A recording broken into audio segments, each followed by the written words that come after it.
Začiatky fotožurnalizmu spočívajú vo vojne. Tá prvá, ktorá bola zaznamenaná, alebo teda jedna z tých prvých, bola Krymská vojna. A to Rogerom Fentonom, Britom, na mokrý kolódiový proces. Ešte v 1855. Používal statické a inscenované zábery. Následne, o 6 rokov na to, sa začala americká civilná vojna. A tu zaznamenával ako hlava fotografickej skupiny Matthew Brady. Pod ním boli fotografii Timothy O'Sullivan, George Barnard a Alexander Gardner. Predtým, než sa k ním dostanem, musíme si povedať, prečo hovoríme vo fotožurnalizme a začiatkoch vojenskej žurnalistiky, fotografickej, o inscenovaných a statických fotografiách. Lebo vojna je všetko len nestatická. Pokiaľ to není tá prvá svetová, ani tá nebola úplne na východnom fronte. Totižto fotoaparáty aj napriek zrýchleniu, čo priniesol mokrý kolódiový proces a objektívov ako bol ten od Petzvala, fotografie stále trvali niekoľko sekúnd na vyvolanie. A to znamená, že aj tá najrýchlejšia akcia, čo sa môže stať, proste buď bude rozliata, čiže bude z nej šmuha, alebo vôbec nebude zachytená. Fotografii sa museli v tejto ére uzmieriť s tým, že budú robiť statické zábery, či už po bitke, alebo portrétne zábery. Prvý z menovaných fotografov občianskej vojny je Matthew Brady. On pôsobil ešte od 1944 ako fotograf daguerreotypu v ateliéru v New Yorku. Následne si zobral veľkú pôžičku preto, aby mohol ísť fotiť s väčšou skupinou fotografov práve americkú občiansku vojnu a všetko sa fotilo tiež na mokrý kódový proces. To znamená, že každý fotograf má so sebou ešte aj celé laboratórium a teda preto boli ako skupina fotografov. Ale boli rôzne rozdelení. Najprv Brady. Brady bol portrétista, ale zároveň aj dokumentoval. Dokopy odfotil niečo vyše 10 000 fotiek a jedna z nich bola aj portrét Abrahama Lincolna, ktorý je dodnes používaný na $5 bankovke.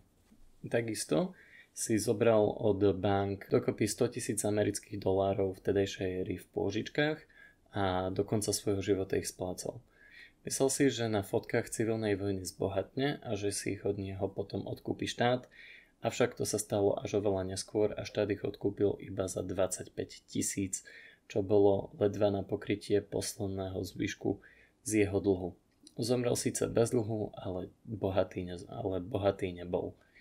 Alexander Gardner bol Škót a tiež fotil pod Bradym. Gardner okrem fotografie samotných bojov fotil aj vojakov odchádzajúcich na front pre ich rodiny ako na pamiatku. Takže oveľa viac sa aj zachovalo, i keď sú častokrát stratené alebo sú v súkromných zbierkach.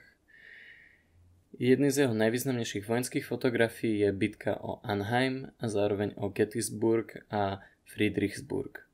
Zároveň jeho fotografie sa neskôr ocitli v galérii vo Washingtone DC a od 71. sa stal oficiálnym fotografom pre Union Pacific Railroad. Tretí zo série 4 fotografov, o ktorých si budeme hovoriť v rámci občianskej vojny, je Timothy O'Sullivan. On bol terénny fotograf a zároveň aj krajinársky fotograf. Viac sa o ňom hovorí v kontexte krajinárskej fotografie. Jeden z najvýznamnejších krajinárskych fotografov danej éry fotil prírodu Ameriky. A posledný zo série Bradyho fotografov je George Barnard. Barnard fotil so Shermanovými divíziami okolo rieky Mississippi. Barnardov príbeh je tiež zaujímavý, totižto on, podobne ako Brady, mal v 1844 daguerreotypový ateliér v New Yorku a po vojne mu ateliér v 71. vyhorel a následne sa stal fotografom pre Eastman Kodak Company, o ktorej si povieme v druhej polke videa. Malá vsúka. Celá táto historická séria je robená ako pre YouTube, tak aj pre Spotify. Zároveň nájdete aj behind the scenes na mojom YouTube kanále. Zároveň nájdete behind the scenes aj na mojom Instagrame bill_urban. Budem rád za každý váš komentár, like či zdieľanie a celkovo spätnú väzbu. A teraz už zvyšok videa. Fotografia sa v 1870-kách o dosť rozrástla, totižto mokrý kolodiový proces začali nahrádzať želatinové dry platey, ktoré ako prvé vynašli v Británii. Tá sa začína ešte v 1871, kedy ju Richard Maddox popísal pre British Journal of Photography. Následne až v 1879, čiže o 8 rokov neskôr, Charles Harper Bennett urobil prvú sklenenú želatinovú dosku s halogenidmi striebra, ktoré boli ustálené a dokázali vydržať roky, čiže boli perfektné aj na archiváciu. Mali vysoký detail, lebo to bolo na skle, boli čierno-biele a obsahovali široké tóny a odtiene fotografie. Zároveň boli aj verejne predajné a jedna z najvýznamnejších spoločností, ktorá predávala dry platey, bola Keystone Dry Plate Company.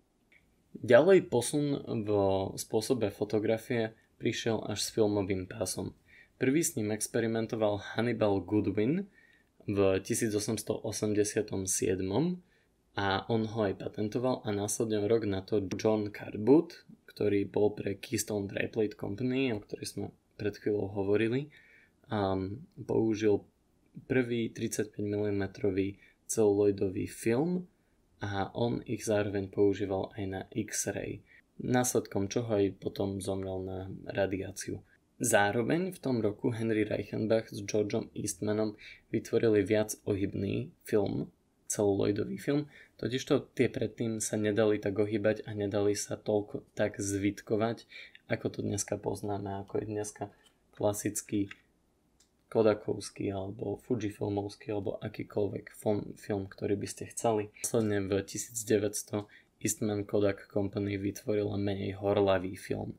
Ten sa ale až tak moc neuchytil až potom neskôr. Zároveň treba povedať, že v tejto ére zároveň s celuloidovým filmom začali pracovať bratia Lumierovci, Thomas Alva Edison a zároveň tu začínajú vznikať firmy ako je Ilford, Agapa, ale aj optické firmy ako je Carl Zeiss alebo Ernest Lights a teda neskôr aj Leica kamery.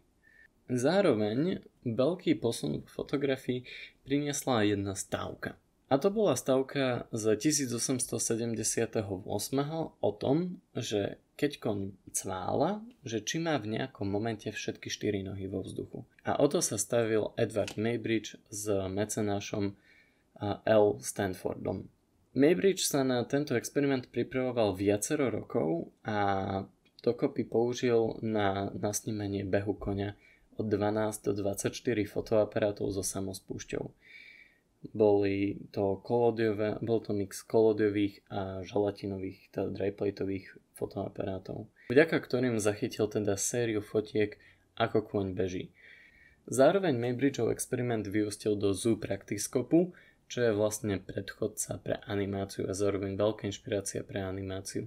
Následne takto vytvoril sériu dokopy cez 100 000 snímok nazvanú Animal Locomotion a inšpiroval Duchampa, Bacona alebo aj futuristov.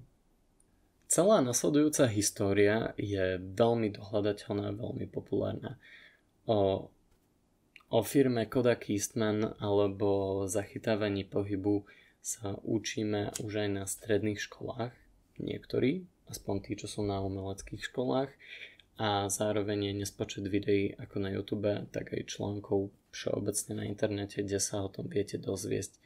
Čiže ja prejdem len základy a ak budete chcieť vedieť viac, tak vám určite odporúčam, choďte si to vyhľadať. Je to zaujímavý topik a myslím si, že pre tých, čo vás zaujíma fotografia, tak história a zároveň prínos Georgea Eastmana je jeden z najvýznamnejších vo svete fotografie.